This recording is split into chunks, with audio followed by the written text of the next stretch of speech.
이 시간 하나님께서 우리에게 주신 말씀 구약성경 하박국 3장 3절에서 8절까지의 말씀입니다.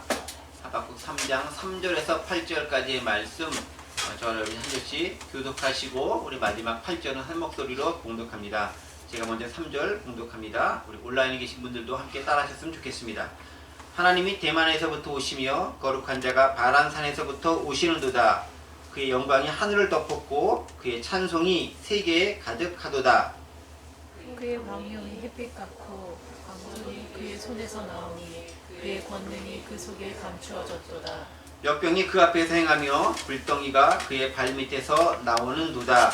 그가 서신즉 땅이 진동하며 그가 보신즉 여러 나라가 전율하며 영원한 산이 무너지며 무궁한 작은 산이 엎드러지나니 그의 행하심이 예로부터 그러하시도다.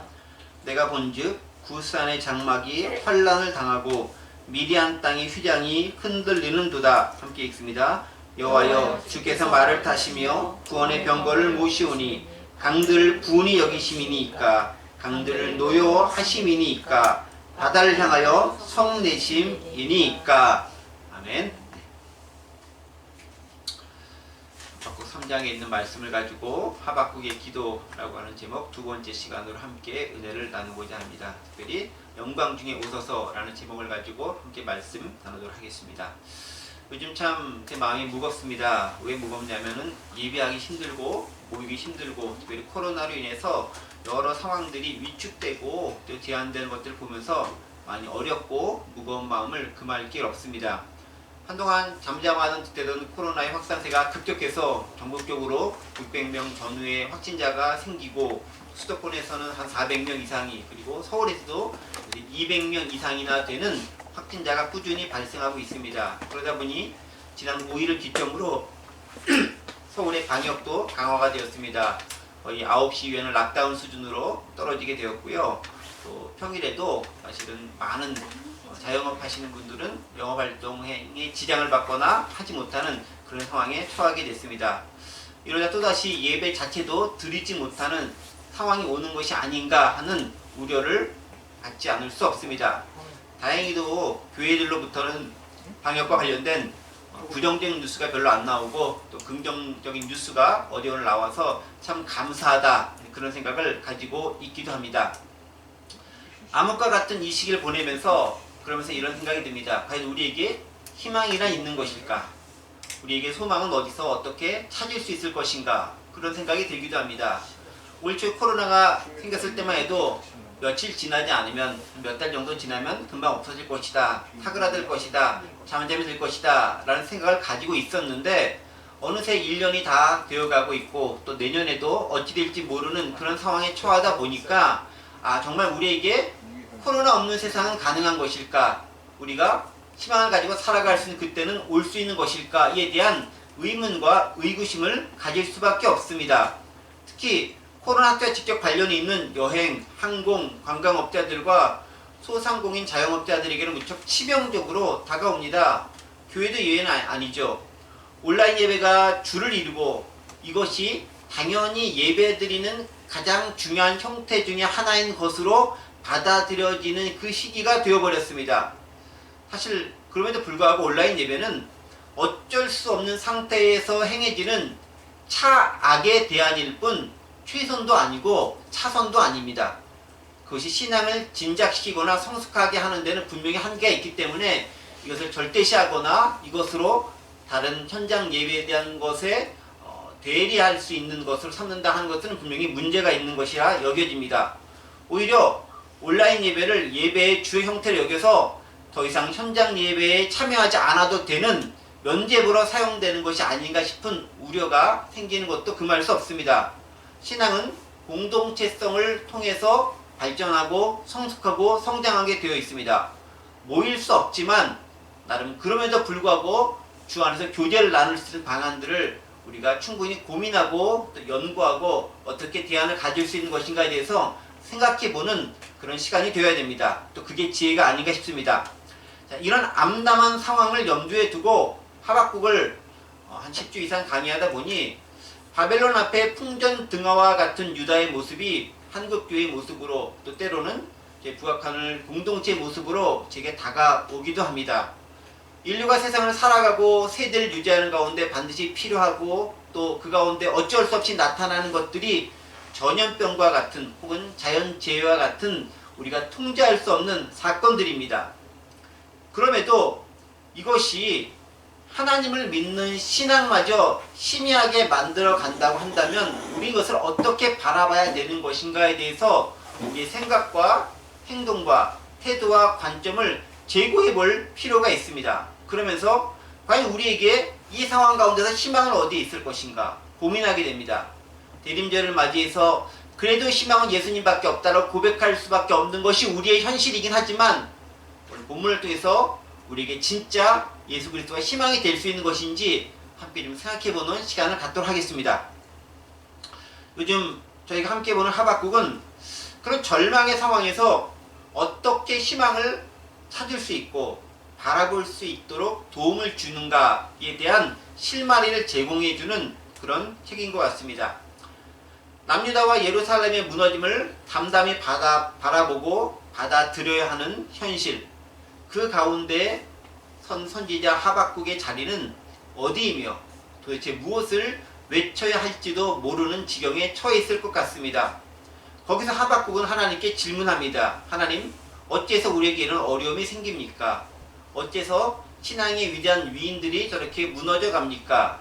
어째서 더 악한 바벨론이 일어나서 우리 하나님의 나라를 침략하고 이 나라가 무너질 위기에 처하게 됐습니까? 질문합니다.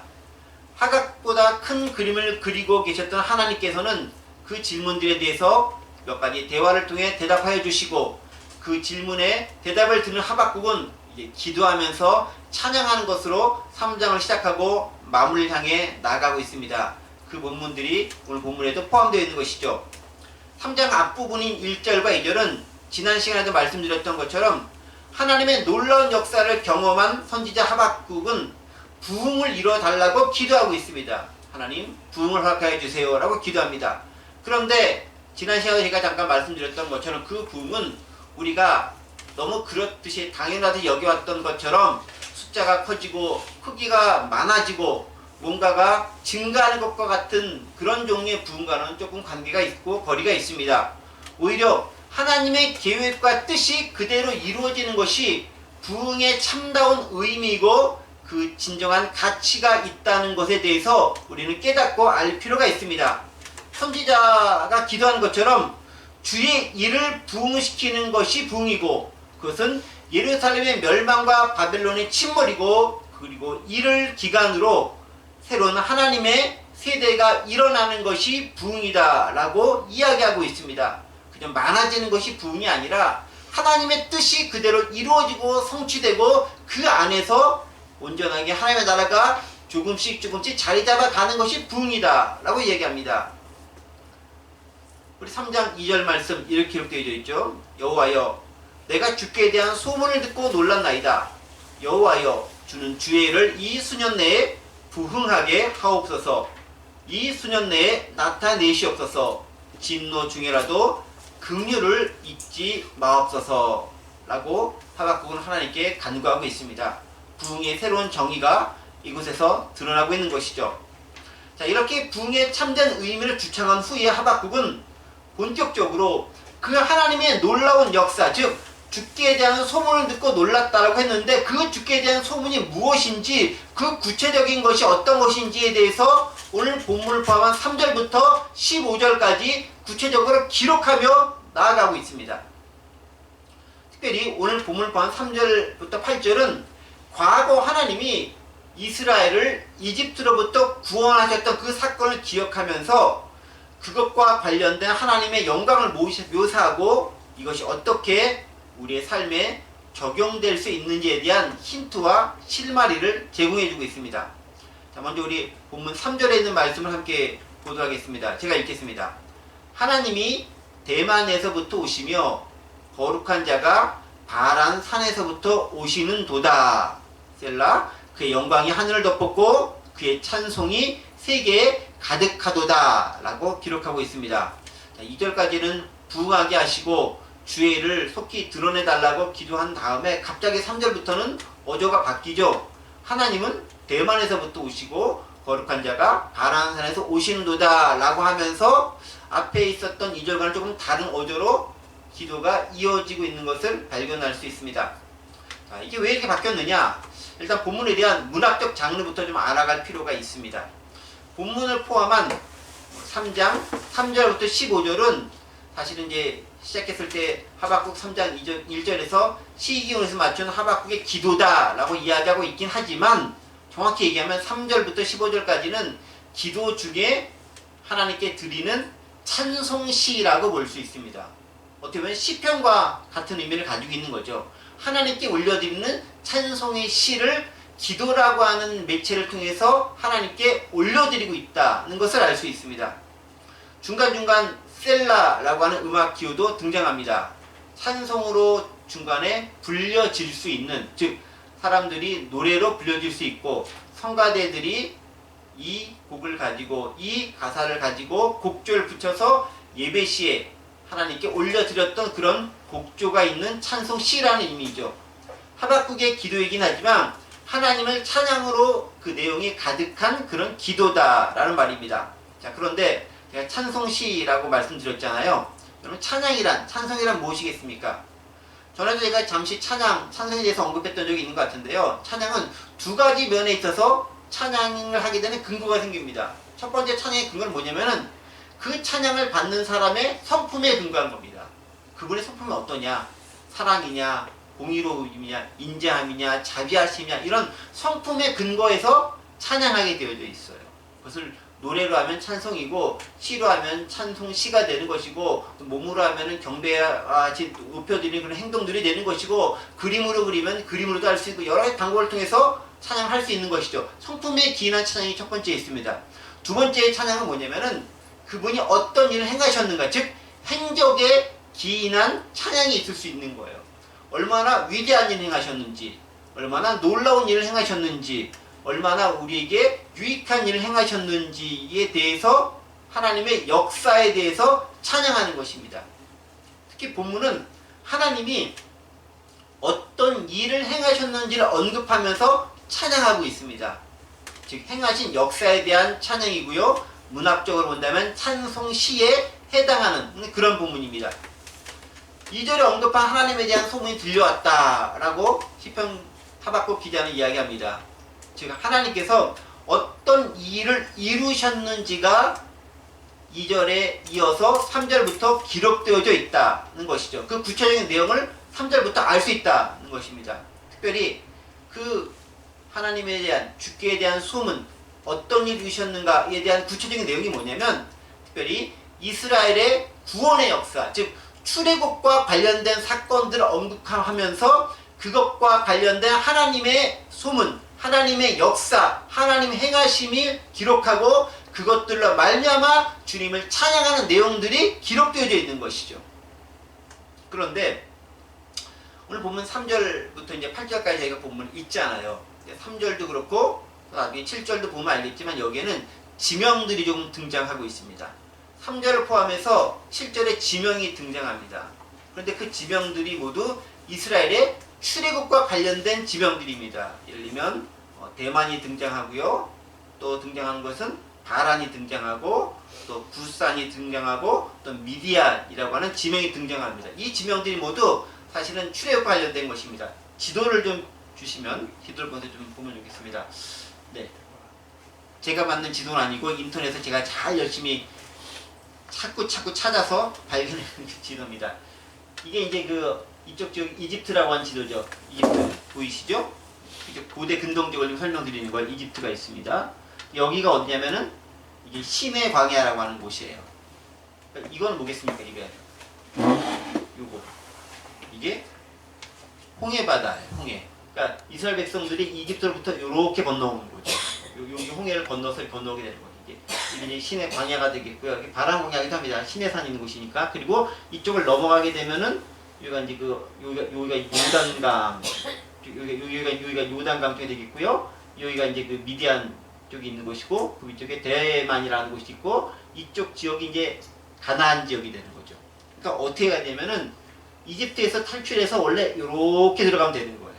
원래가 최단 거리로 가면은 여기가 이제 가나안 땅 팔레스타인 지역이고 이게 요단강이니까 이렇게 가면 되는 건데 이렇게 가면 딱 좋은데 우리 가려다가 못 갔지 않아요? 왜 못 갔습니까? 여리고성 정탐하다가 간 다음에 서늘해져가지고 이렇게 그 때문에 실망하고 걱정하고 막 두려운 모습 보이니까 40일 동안 정탐했던 거를 1년을 삼아가지고 하루를 1년 삼아서 40년 동안 너희는 광야에 헤맬 것이다 라고 하면서 일로 바로 가면 될 것을 이곳을 헤매고 다니는 거예요. 이스라엘 백성의 역사가 그렇게 되는 겁니다. 그래서 보면 알겠지만 여기 이제 빨간색이 이스라엘이 이집트에서 출애굽해가지고 이렇게 가는 그 여정을 기록하고 있는 거예요. 여기까지 이제 갔고 또 여기서 또 이렇게 가게 되고 결국 이렇게 넘어서 이렇게 들어가게 되는 그 과정을 기록하고 있습니다. 그런데 이 지도에서 보면 뭘 알 수 있냐면은 우리가 봤었던 그 내용들이 나오죠. 이게 하박국 관련된 지도인데 지금 첫 번째 어떤 지도가 나오냐면은 대만 타이베이 대만이 아니라 대만이라고 하는 이쪽 지역에서 대만이라고 하는 그런 지역이 납니다. 이 대만이 어떤 곳이냐면 원래 그 문자적인 뜻은 남쪽 나라, 사우스랜드라는 뜻을 가지고 있습니다. 어디서 남쪽 나라면은 이쪽 지역이 유대인데 유대의 남쪽에 있는 곳이다라는 의미에서 남쪽 나라라는 의미의 대만이라고 하는 단어를 씁니다. 이 대만은 에돔의 영토예요. 이쪽 지역이 이제 에돔이 있습니다. 그런데 에돔은 여러분 아시겠지만 어떤 지역입니까? 원래 이스라엘 백성들이 딱 이렇게 가려고 하다가 에돔이 못 가게 하니까 형제 나라고 못 가게 하니까 이렇게 형제 나라면 가게 해야 되는데 못 가게 했잖아요. 사이가 안 좋게. 그래서 삥 둘러서 갈 수밖에 없던 그 지역이 에돔인데 그 에돔 지역 근처에 있던 것이 대만이라고 하는 어떤 지역이다라고 알 수 있습니다. 그런 지역이죠. 그리고 또 어떤 지명이 나오냐면은 바란이라고 하는 지역이 나와요. 바란. 여기 나왔죠. MT 파란. 이게 이제 마운트 바란 산이라는 뜻입니다. 여기가 그러면 바란 시나이 광야인데 특별히 여기를 바란 광야라고 합니다. 그럼 신명기나 민수기 또 출애굽하면 바란 광야를 갔다라는 얘기 나 들리죠? 그래서 이제 왔다 갔다 하고 헤매고 다녔다라는 의미가 볼 수 있습니다. 이 바란 광야 이곳인데 여기는 특별히 가나안 남쪽 여기가 이제 이쪽이 가나안 지역이니까 요 남쪽 지역이 여기 이제 바란 광야다라고 여기서 주로 이스라엘 백성들이 40년 가까운 시간을 여기서 주로 보냈다라고 볼 수 있습니다. 그 다음에 이제 구산이라고 하는 지역이 나오는데 구산이라고 하는 지역에 대해서 이제 해석이 두 가지 해석이 있어요. 어떤 해석이냐면 우리 보통 구스라고 하는 단어를 이해했는데 구스가 에디오피아를 구스라고 불렀기 때문에 여기서 구스는 그 구스를 의미하는 거다라는 의미를 가지고 있고 그렇게 한다면 이제 그 이집트가 여기니까 이제 이쪽 지역 에디오피아인데 그쪽 지역을 의미하는 것이 되겠고 또 한 가지는 구산 리사다임이라고 하는 기드온 사사시대 기드온과 더불어서 기드온 시대에 나왔던 그런 지명이 납니다. 그쪽 지역을 일컫는 명칭일 것이다 라는 의미가 또 하나 언급되어져 있기도 합니다. 이제 그 둘 중에 어떤 것인지 명확하진 않지만 어떤 그 둘 중에 하나일 거다라고 이야기하고 있습니다. 그 다음에 이제 미디안이라고 하는 지명이 7절에 또 나옵니다. 미디안. 여기가 이제 그 미디안이라는 지역, 이쪽이 이제 미디안이라고 하는 지역이에요. 미디안 지역인데, 미디안 지역은, 역시 이쪽 지역, 아카바라고 하는 이쪽 큰 바다, 이 강물이냐, 그쪽 지역인데, 이쪽 근처에 있는 이 지역을 이제 미디안이라고 하는 그런 지역이라고 볼 수 있습니다.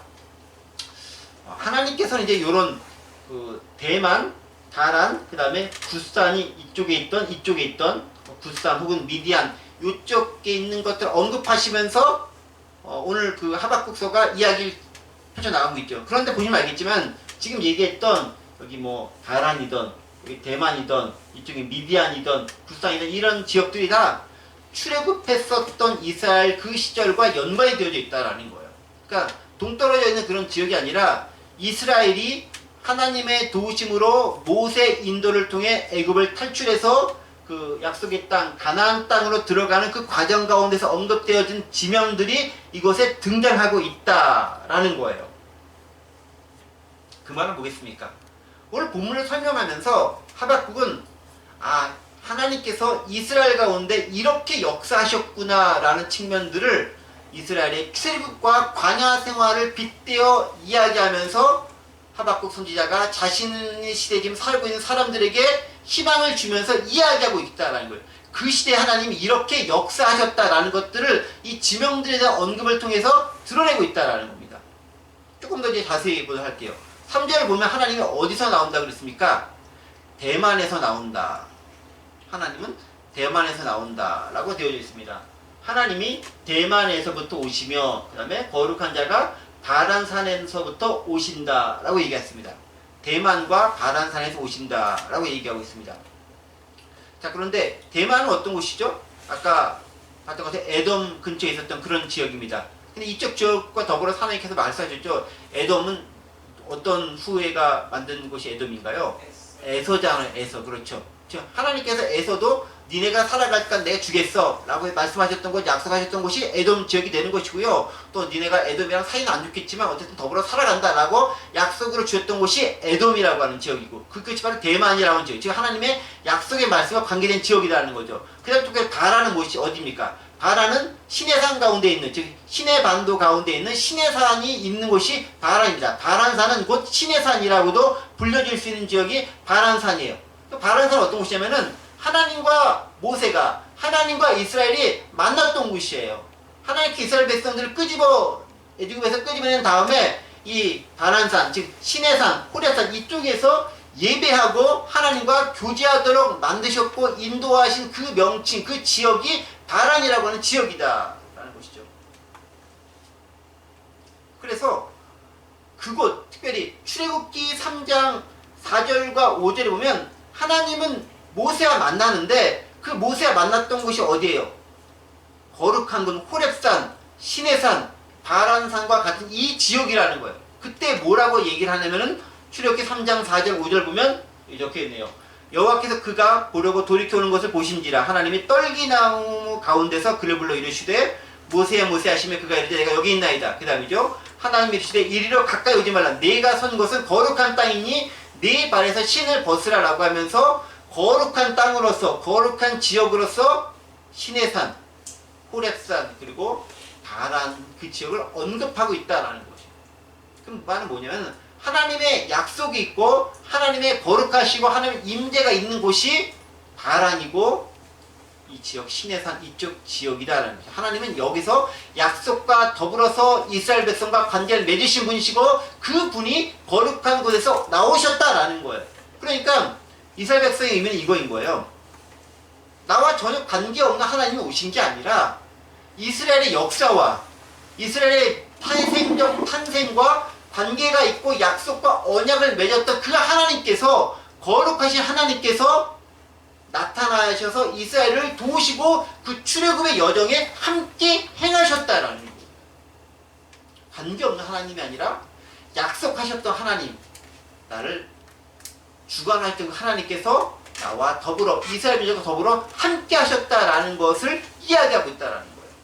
즉 하나님의 거룩하심과 구원하심의 과거 역사를 오늘의 삶에 연결시키면서 하박국은 하나님을 찬양하고 있고 그들에게 그런 놀라운 역사를, 이게 비록 우리가 절망과 어두움과 비통함 가운데 있다 할지라도 그 놀라운 해방의 역사, 희망의 역사, 새민족 창조의 역사를 재현시켜 주실 길을 기대하는 마음을 가지고 하나님을 찬양하고 있다라는 거예요.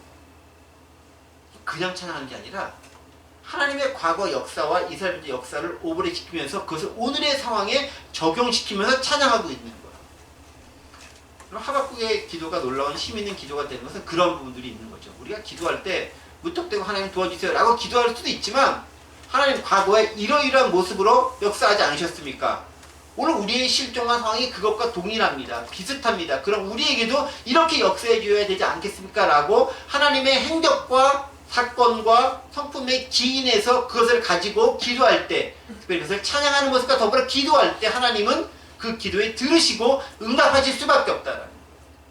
그럼 하나님 그렇게 우리가 간절히 맺으시며 나아가기를 원하시는 분이다라는 거죠. 그런데 그렇게 대만과 바란으로 연결된 하나님의 역사는 어떤 모습으로 나타나는가? 우리 3절의 모습 한 번 더 보겠습니다. 3절 보세요. 하나님이 대만에서부터 오시고 거룩한 자가 바란산에서 오시는도다. 셀라 음악교 나오고 그 다음에 어떤 모습으로? 그의 영광이 하늘을 덮었고 그의 찬송이 세계에 가득하도다. 어떤 모습 나옵니까? 영광과 찬송이 가득한 모습으로 드러나게 됐다라는 거예요. 지난해에도 잠깐 언급했지만 물이 바다 덮음같이 온 세계가 하나님의 영광과 찬송을 발견하지 않고는, 찬양송하지 않고는, 인식하지 않고는 버티지 못할 정도의 놀라운 경이로운 역사가 펼쳐지게 됐다라는 거예요. 그 영광과 찬란함이 이어지는 4절에서는 조금 더 드라마틱하고 조금 더 묘사적으로 표현됩니다. 4절 말씀 보세요. 그의 광명이 햇빛 같고 광선이 그의 손에서 나오니 그의 권능이 그 속에 감추어졌도다. 이게 광명이라고 표현되어 있지만 영어 성경에는 여기 스플렌더라고 하는 단어, 광채, 찬란함이라는 거. 그냥 광명, 빛만 드러내는 듯한 표현이잖아요. 광명. 근데 여기는 광채라는 그 스플렌더라고 하는 단어를 쓰면서 하나님의 광채가 휘황찬란하게 펼쳐졌다고 이렇게 묘사하고 있습니다.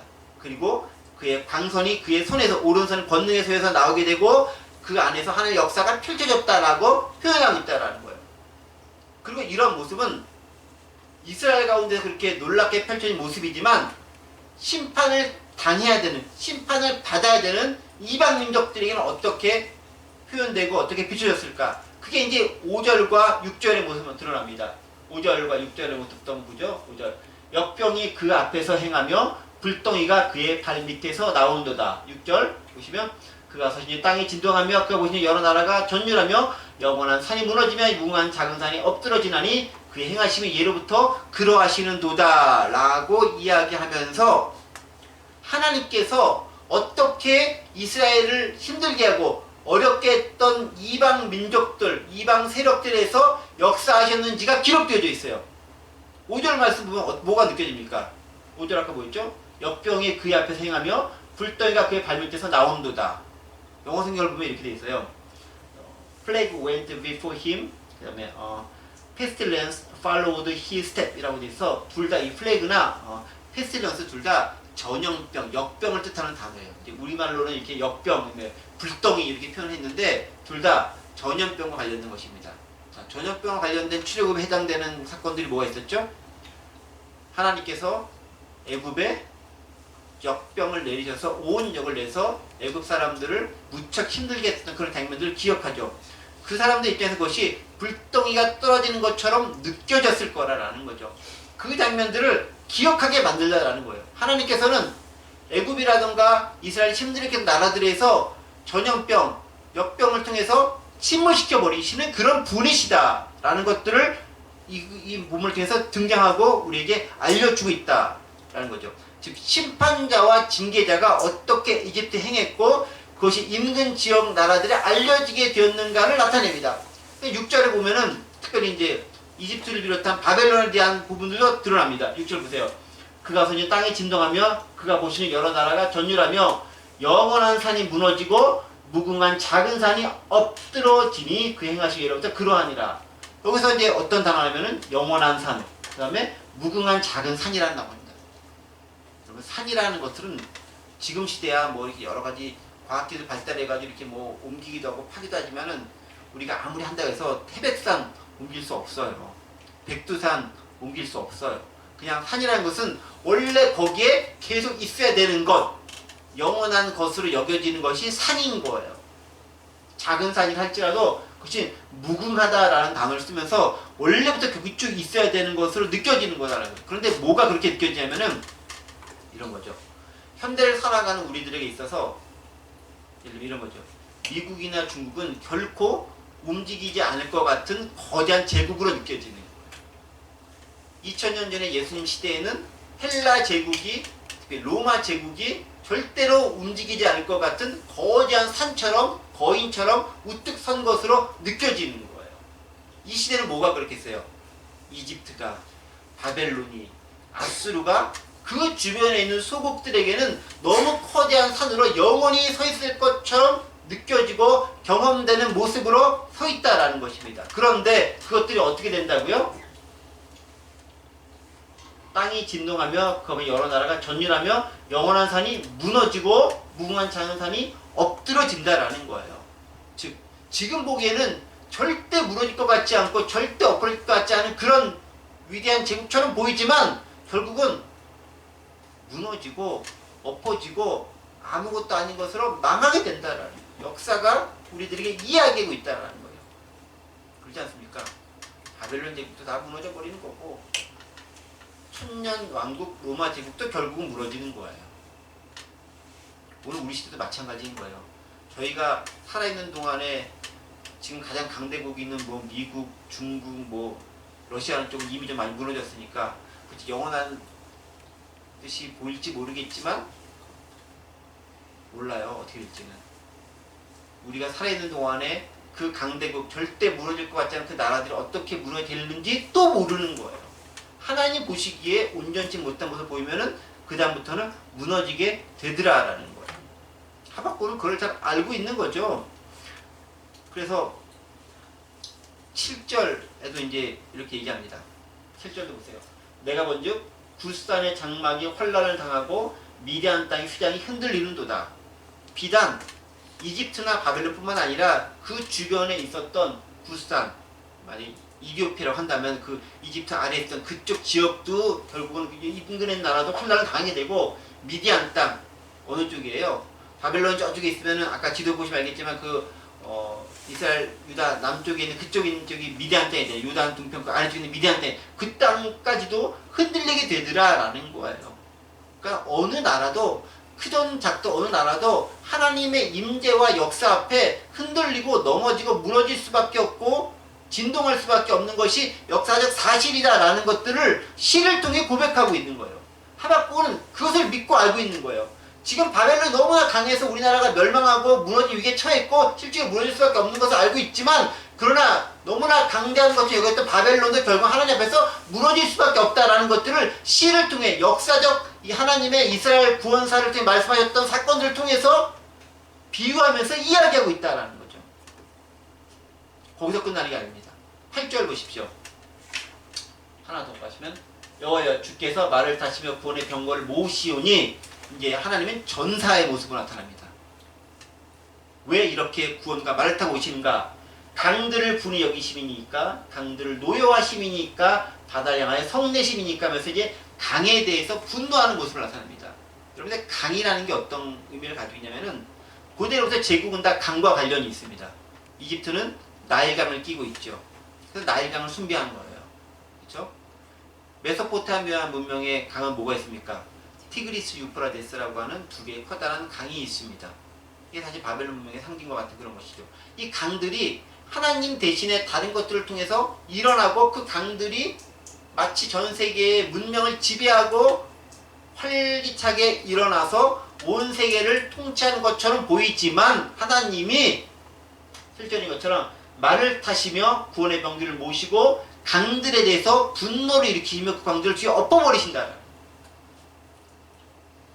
위대한 문명이 일어났던 그 문명의 발상지도 하나님의 징계 아래, 하나님의 분노 아래 남아날 수가 없게 되더라라는 것입니다. 즉 과거 하나님의 놀라운 역사는 이스라엘뿐 아니라 인근 지역에도 알려졌고, 그들은 그 하나님을 두려움에 떨었고, 역사와 인류의 창조주이며 주관하신 하나님이 이 모든 일을 이루셨다는 선언이 이 가운데 기록되어져 있다는 거예요. 자, 그러면 마무리하면서 좀 몇 가지 얘기를 한번 마치도록 하겠습니다. 이렇게 하박국이 과거 이루어진 일들을 통해서 발견한 하나님의 모습, 그것이 하박국이 살았던 시대와 오늘 이 코로나 시대를 살아가고 있는 우리들에게 주는 교훈과 메시지와 희망은 무엇이겠느냐라는 거예요. 왜 하박국이 이런 과거의 하나님의 역사와 행적들을 찬송시를 통해 읊었는가라는 거예요. 곧 남유다는 무너질 그 위기 앞에 서 있으면서 왜 이 시를 읊으면서 하나님을 찬양했느냐라는 거예요. 첫 번째는요, 이거예요. 하나님의 역사하심과 위대하심에 대해서 먼저 경외함을 가져라라는 거예요. 세상이 너무 크고 화려하고 멋져 보일 수 있어요. 바벨론 제국 너무 멋있어 보일 수 있어요. 화려해 보일 수 있어요.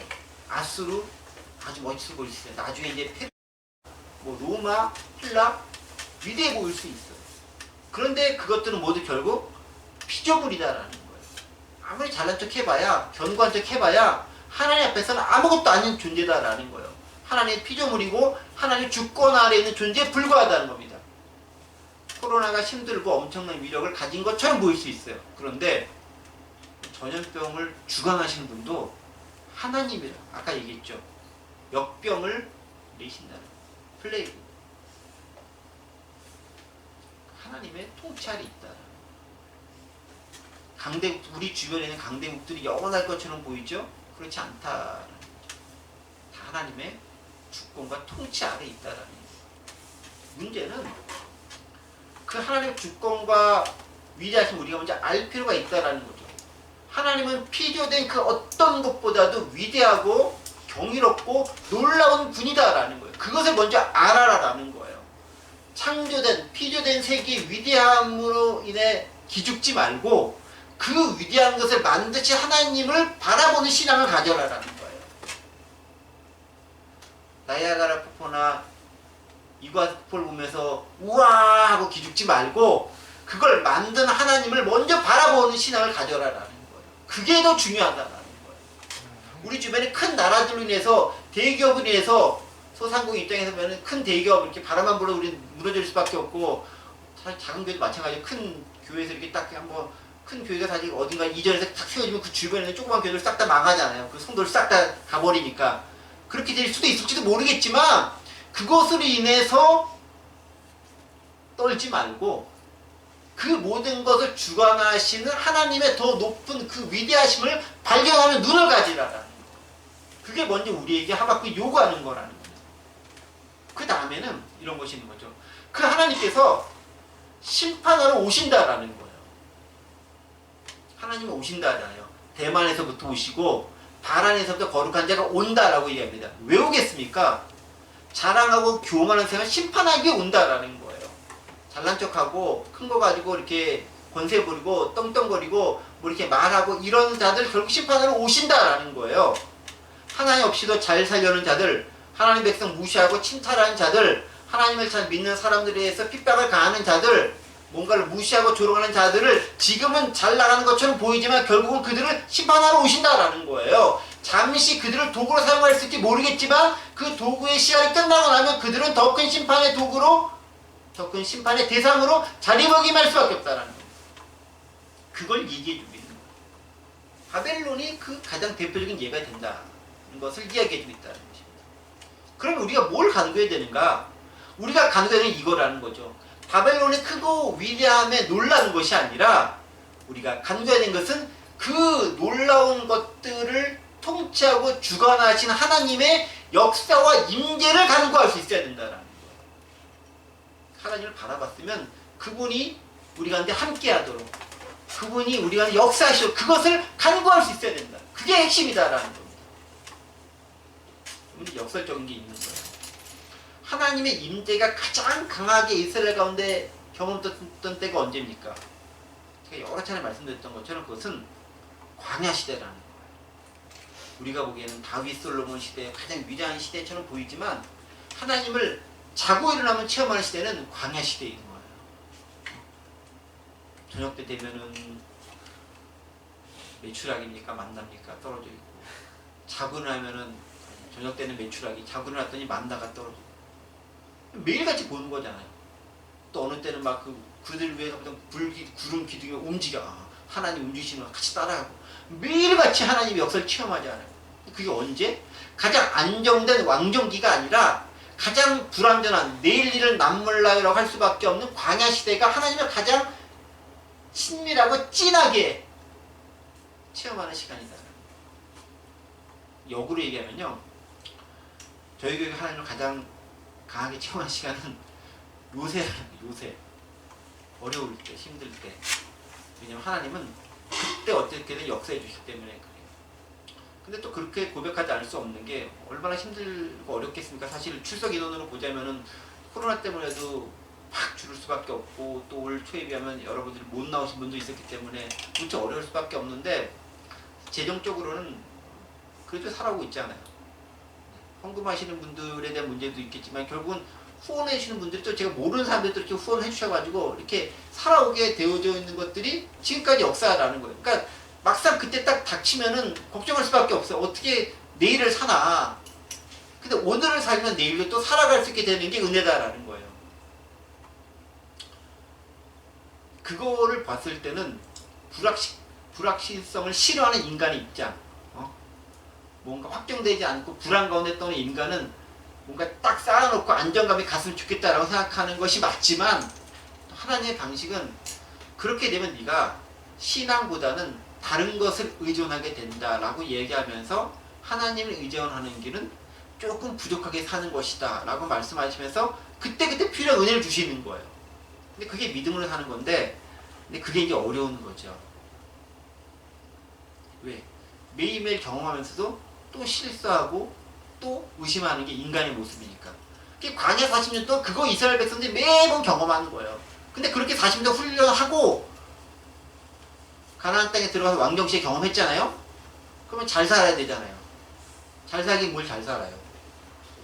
더 하나님부터 책망받고 더 힘들었던 삶을 살았던 게 그때 모습이었다. 그러니까 돌이켜보면 언제까지 행복했냐면은 아웅당하고 다투며 싸운 것처럼 하나님 언제 계십니까? 왜 안 도와줍니까? 라고 했었던 그 시대가 가장 친밀하고 가장 은혜를 많이 체험했던 시대였다라는 거예요. 그럼에도 불구하고 안정적으로 갔으면 좋겠다라는 게 제 솔직한 바람이기도 해요. 솔직히 말씀드리면. 진짜 신앙은 그렇지만 시련과 시험 가운데서 견고해진다. 그리고 마지막 한 가지만 더 얘기 마치겠습니다. 비록 현재의 삶이 어려워도 신의 산에서 바라볼 때 하나님의 광채가 너무 황홀하고 아름답게 다가왔듯이 오늘 우리의 삶이 힘들어도 역시 희망은 하나님일 수밖에 없다라는 거예요. 마지막 사진 하나가 있습니다. 신의 산에서의 광채를 나타낸 사진입니다. 찾고 찾는데 잘 안 보이긴 하는데 이게 신의 산에서 바라본 일출이에요. 아까 우리가 읽었던 3절 4절에 여호와의 광채라는 말이 나왔죠. 스플렌더라는 단어를 쓰고 있죠.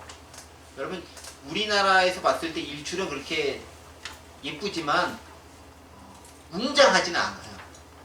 그런데 이게 황활한 가운데 가지고 이렇게 해가 딱 떠오를 때 모습을 제가 이제 동영상이라든가 사진을 보면은 그 조금 딱 떠올랐을 때 전체가 빛이 들어오면서 쫙 펼쳐지는 모습은 하나님의 놀라운 역사가 그렇게 순식간에 펼쳐지게 된다라는 것들을 상징적으로 드러내주는 모습이거든요. 이게 이렇게 펼쳐지는 거죠. 여기가 이제 신의 산들이고요. 저쪽에서 태양이 떠오르면서 주변이 쫙 펼쳐지는 모습. 서광이 비치는 모습.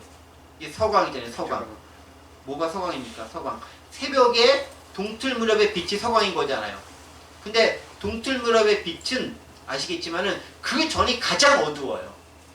그리고 이 빛이 찬란하게 비추면서 쫙 전 세계를 밝혀낼 수가 있다라는 거죠.